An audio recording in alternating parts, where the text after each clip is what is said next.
हुजूर अलैहिस्सलाम ने इरशाद फरमाया, क़यामत के दिन जब कोई साया नहीं होगा, 7 अशख़ास को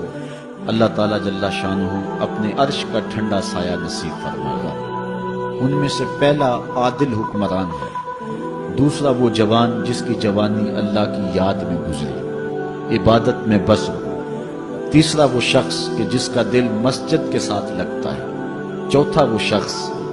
कि जो 2 लोग अल्लाह के लिए प्यार करते हैं और अल्लाह के लिए आपस में जुदा होते हैं, और 5वां वो शख्स जिसको किसी औरत ने दावते गुनाह दी तो उसने जवाब में कहा मैं अल्लाह से डरता हूं, और 6वां वो शख्स कि जिसने मख्फी अंदाज से सदका किया कि जो दाएं हाथ ने खर्च किया बाएं को उसकी खबर ना हो, और 7वां शख्स कि जिसने तन्हाई में बैठ के अल्लाह का जिक्र किया और उसकी आंखों से आंसू बह निकले।